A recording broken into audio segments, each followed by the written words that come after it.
Today's My Thoughts Monday is brought to you by GymAware, the leading tool when measuring performance in the weight room. Guys, VBT is all the craze right now. It's a hot, sexy topic, although it's something that's been around for a while. And the man who wrote the book on velocity-based training, Brian Mann, has called the GymAware the Rolls Royce when it comes to velocity measuring devices.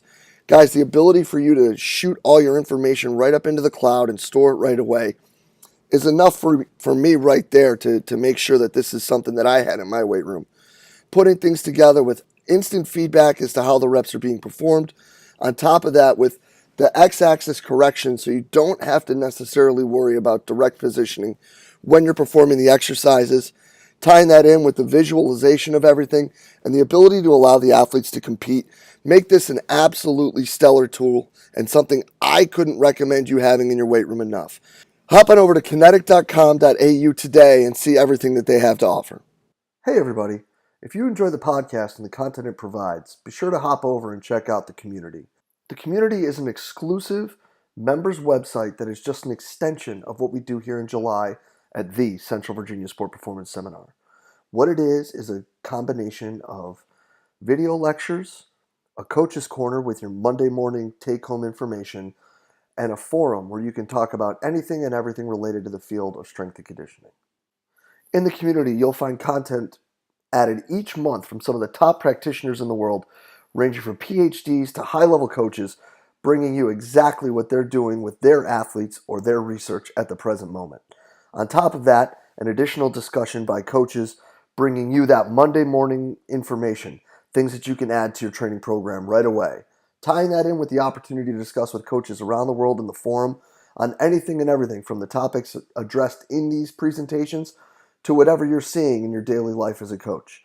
If this sounds like the right thing for you and your staff, go ahead and hop over to cvasps.com/community and try it out for 48 hours for just $1. If you like it, you're signed up, ready to roll, and you're jumping into all the great content added each month. If not, feel free to go ahead and cancel at any time. No questions asked. We're really excited about what we're building in the community and hope you are too. Go ahead and hop over to cvasps.com/community and check it out today. Hey guys, what's happening? DeMayo coming at you with this week's My Thoughts Monday. And today what I would like to talk about is something that I've had a couple of conversations about with people of late. And it kind of stems from the new rules where we're looking at the hour changes in college basketball, and that is implementing monitoring and kind of the role of the sport coach in it. Now, I'm in a different situation with this where we built a program where we were doing quite an extensive bit when it comes to monitoring. And I thought that we were doing pretty well and we're having good success with it, but then basically had to watch it burn down. So what I'd like to talk about with this is some things that we had some really, really good success with, why we had success with them, and what we did without needing to involve the sport coach at all. Because I think that a lot of times we look at it at the monitoring aspect and the, if you may, sports science-y stuff, and we think of it as something that is completely driven by the team's head coach. And I would like to give you guys some ideas of things that we have done where we were really successful, at least I thought, and some things that we did. So today I'd like to share with you guys how we were monitoring the guys in practice, but not dictating anything in practice. So we are fortunate to have the Team 2 system, and we were looking at, heart rates in practice, and myself and the athletic trainer, selfishly, we're looking as kind of a way to judge how well the guys were prepared and looking at recovery heart rates when they stopped drills or had water breaks or whatever. And we found things that we would assume to find, right? We found that like the kids who were the most successful and the most dialed in and the most, focused on their conditioning recovered the fastest. Well, congratulations, Jay. You just won the Captain Obvious Award of no bullshit.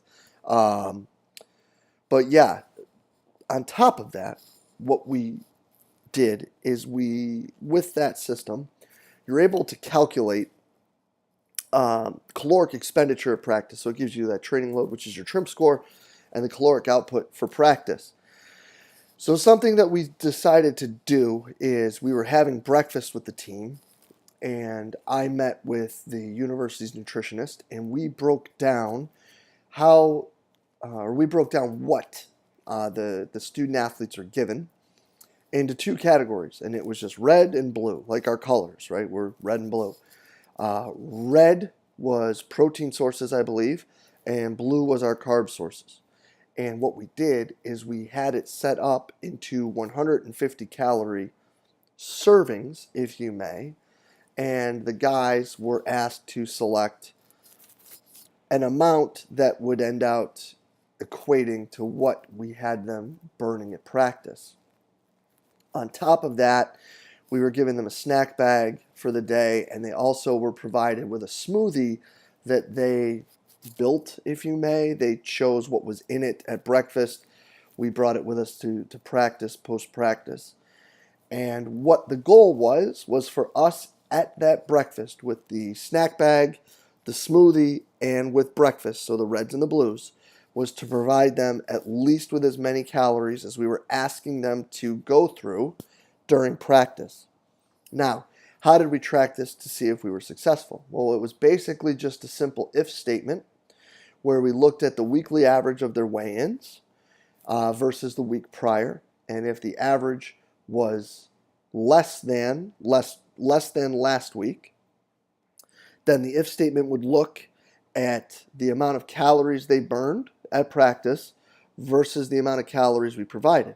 If the calories we provided were less than what they burned, then the box would say your fault, meaning it was my fault that they were losing weight because we weren't giving them enough. If we gave them as much or more and they were still losing weight, it would say player's fault. So then we would have a talk with them about maybe adding a red or a blue each day at breakfast. So it's just real simple. Instead of having 3 strips of bacon, they would have 6. Or instead of having 2 eggs, they would have 3 or 4, right? Something like that. Just a simple addition, and we could show them where it was.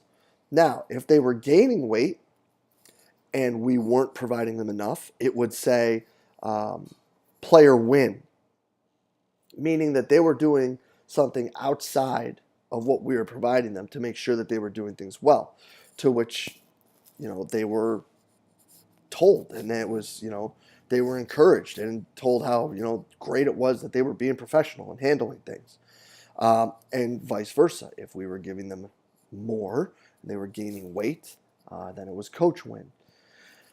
So we ended up using a system that would be utilized in practice for the duration of practice and using it for things that had nothing to do with practice in order to help us make sure that we were providing better with the athletes.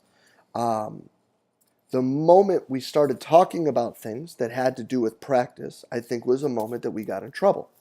And with that moment, we started talking about when practice would go for certain durations, averaged in the 2 days, and a player would average a trim score, one player above a certain score, we went from winning 70% of the time to 30% of the time.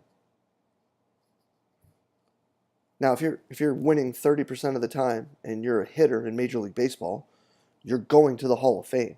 So it's not saying that, like, no matter what, if we broke this, we lost, or if we didn't do this, we won. There was still leeway, right? And none of that took into account opponents or things of that nature. And then when, what I did wrong was how I communicated that.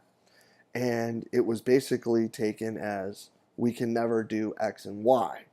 So yeah, that was a screw up, and I did that wrong. And that was part of the downfall for it. But I think that if we would have just kept it to we're monitoring heart rate for caloric expenditure to make sure that these guys don't wither away in season, I think this is something we'd probably still be doing. And it's something that I think we would have been able to expand upon in a greater positive sense and allow it to continue to move forward. But because I stepped out of my lane and I messed it up, I screwed the pooch and ruined it. So that's an example, and there's a few others, and we can share those others too if you guys would like. Um, Hopefully this helps you guys look at things a little differently too. Like everything that we do doesn't have to necessarily leave the weight room and turn into something that's different for everybody, that's going to have an impact on everybody. Um, we can definitely get into more ways that we were using technology and monitoring to assist the training. Um, if you guys would want. If that's something you want to hear, please leave a comment below, and I'll record that right away and get that out next Monday. And hopefully, hearing how we did this helps spark you guys a little bit with how you're looking at your athletes to help better drive training to move things forward. As always, guys, thank you for everything you do for us here at Central Virginia Sport Performance. We'll be back next week with another My Thoughts Monday. We'll see you then.